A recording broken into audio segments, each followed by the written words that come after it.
Bom dia, pessoal. O objetivo dessa semana é dar o conceito, né, a definição de transformações lineares e alguns exemplos e as primeiras propriedades sobre elas. Tá? Então, vamos começar aqui, né, com a definição. Você tem dois espaços vetoriais, U e V, né, e uma transformação linear é uma função com domínio U e contradomínio V, com essas duas propriedades aqui, tá? Então, essa primeira propriedade aqui, ela é aditiva, né? Propriedade aditiva, e a segunda propriedade é a propriedade homogênea. Homogênea grau 1. Tá? Então, uma transformação linear é uma função entre dois espaços vetoriais, o domínio e o contradomínio são espaços vetoriais, que é aditiva e homogênea de grau 1.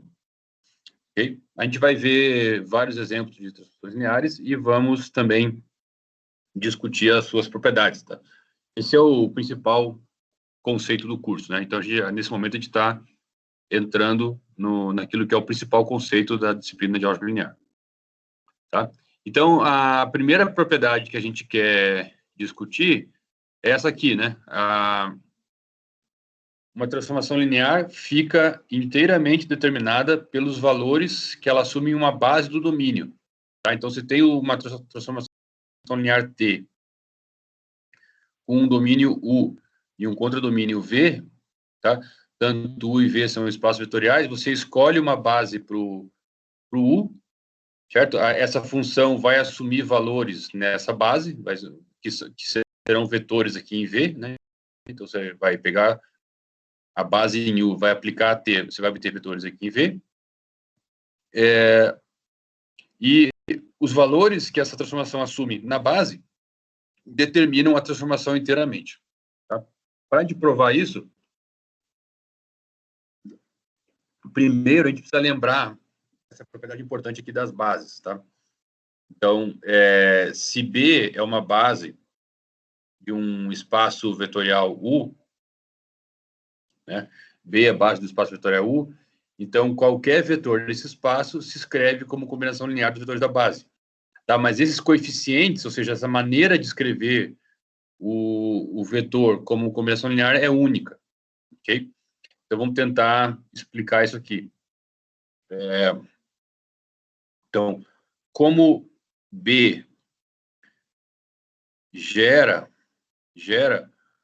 o espaço U, né? Então, dado qualquer vetor U nesse espaço U, a gente tem o seguinte, porque ele gera, né? A base gera, então você tem aqui a combinação linear, tá? U vai ser igual a um x1 U1 mais x2 U2 mais xn UN, né? Esses x1, x2, xn são escalares, são números reais, tá? E os U1, U2, UN são vetores. Em alguns livros, os autores colocam um símbolozinho de vetor aqui em cima, tá? Coloca U com um vetorzinho, para deixar bem claro que ele é vetor, certo? Em alguns livros e alguns vídeos também da internet aí que a gente vai disponibilizar para vocês, tá? Então, aqui o x1, x2, xn são escalares, o 1, o 2, o n são vetores, a gente poderia colocar o símbolo de vetor. Tá? Por que acontece isso? Porque ele gera, tá? Então, como essa base, o 1, o 2, o n, gera o espaço, então, qualquer vetor pode ser escrito como combinação linear. Só que, além disso, essa base é LI, né? Tá? Então, como a base é LI, então, como B é LI, significa o quê? Que qualquer combinação linear nula é trivial, né? Então, toda combinação linear nula será trivial. Ou seja, o que é uma combinação linear trivial? É uma combinação linear em que todos os coeficientes são zero. x1, x2, xn são zero. Tá, o que é uma combinação linear nula? É uma combinação linear que dá zero, mas eventualmente ela pode dar zero sem que os coeficientes sejam zero. Tá? Mas isso vai acontecer somente se os vetores forem LD. Se eles forem LI, a única maneira de você ter uma combinação linear nula é sendo trivial. Tá? Então, então, suponha que fosse possível escrever o vetor U de outra forma. Tá? Então, suponha que U fosse igual a uma outra combinação linear dos mesmos vetores da base. Então, você teria y1, U1, mais y2, U2, mais yn, UN. Tá? Suponha que você tenha isso. Então, você vai fazer que 0 é o vetor nulo, é igual a U menos U. Tá? E aí você vai subtrair essas duas maneiras de escrever o mesmo vetor, supondo que existam duas formas de escrever ele como combinação linear da base. Tá? Então, isso aqui vai ficar x1 menos y1, U1, mais x2 menos y2, U2, mais xn menos yn, UN. Ok? Então, o que aconteceu, isso aqui é uma combinação linear nula. Tá? É uma combinação linear nula. Tá? Mas como o B é LI, né, então essa combinação tem que ser trivial, então todos os coeficientes aqui terão que ser zero. Tá? Esses coeficientes inteiros, aqui, todos eles terão que ser zero. Por quê? Porque o conjunto B é LI, né? B é LI, então toda combinação linear nula é trivial. Tá? Então, como B é LI, ficou um pouquinho redundante aqui a minha escrita, né? Mas acho que dá para entender. Né? Como BLI, temos que 0 é igual a x1 menos y1, que é igual a x2 menos y2, etc., xn menos yn. Tá? Então, todos esses coeficientes dessa combinação linear aqui tem que ser zero, porque o conjunto é LI. Tá? Consequentemente, eles são iguais. Tá? Logo, cadê o meu cursor? Aqui. Logo, xi é igual a yi, né, para todo i com o i de 1 até n, né? Tá? Para todo i de 1 até n, esses coeficientes são iguais, ou seja, a combinação linear é a mesma, né? Então, conclusão, como esses x, i e y são iguais, então se você pega um vetor u e escreve como uma combinação linear de uma base, os coeficientes são únicos. Né? Existe uma única maneira de escrever um vetor como combinação linear de uma base. Ok? Então, certo? Então, se você escrever aqui esse vetor como combinação linear, usando o coeficiente x1, x2, xn, ou y1, yn, o resultado vai ser o mesmo, vai ser a mesma combinação linear. Tá? Então, um vetor se escreve de maneira única em termos de uma base. Ok? Então, agora, imagina que você tem uma transformação linear.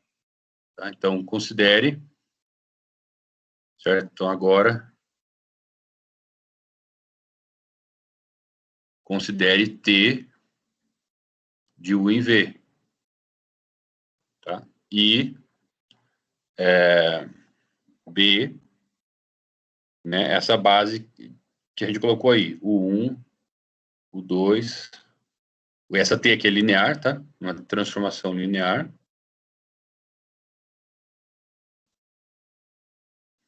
E aqui a base, U1, UN.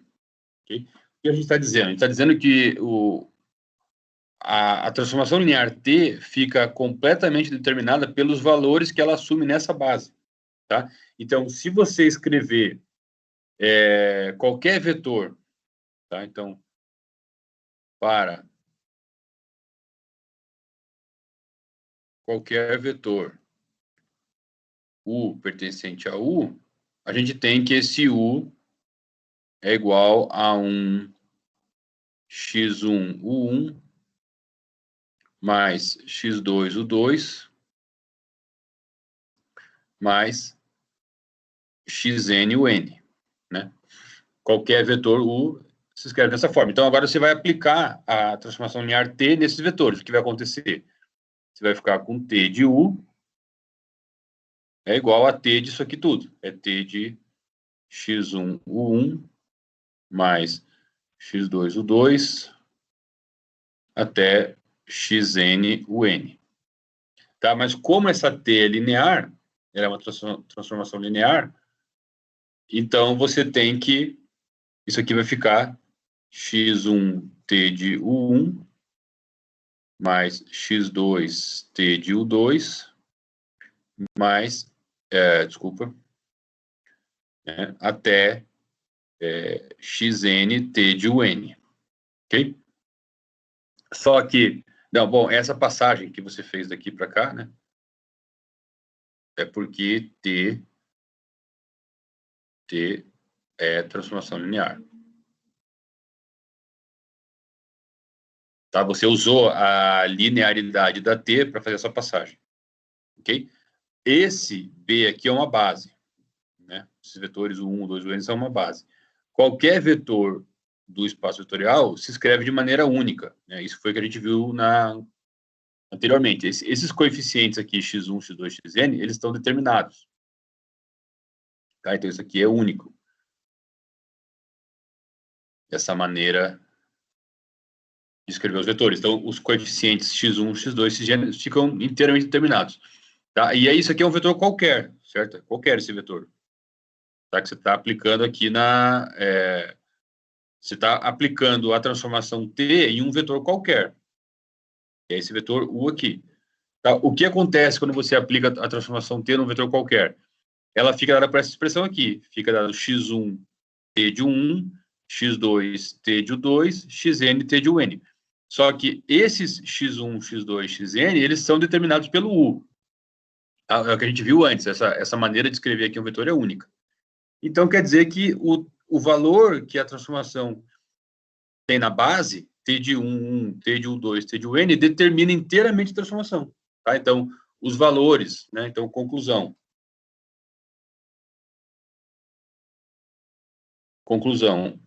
Os valores T de U1, T de U2, T de UN, determinam inteiramente a transformação T. Determinam inteiramente a transformação linear T, tá? E que é uma transformação linear que vai de U em V, né? Então, esses T de U1, T de U2, T de UN, todos esses caras aqui, eles são vetores de V, né?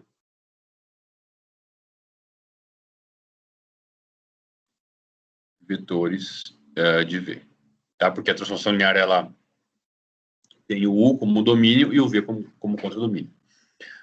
Certo? Então, se você quer, moral da história, se você quer conhecer uma transformação linear, basta você conhecer os valores que ela tem numa base do espaço vetorial. Porque a partir desses valores você determina o valor da transformação em qualquer vetor, né? Esses x1, x2, xn são determinados pelo vetor U, né? Então, você sabendo quanto que a transformação linear, o valor que a transformação linear assume na base, você consegue determinar o T de U para qualquer U, né? Esse aqui é qualquer vetor U, tá? A partir desses T de U1, T de 2, T de UN. Ok? Então, essa é uma das primeiras propriedades mais fundamentais das transformações lineares, que a gente vai usar muito no estudo das transformações. E aí, nos slides e no livro, e mais um vídeo que a gente vai postar junto nesse material dessa semana, vocês vão encontrar exemplos, né? Vários exemplos de transformações lineares. Tá? E essa ideia de que a transformação linear fica determinada inteiramente pelos valores que ela assume na base é uma ideia-chave para também criar vários exemplos. Tá? Com essa ideia você monta muitos exemplos de transformação linear. É isso aí, pessoal.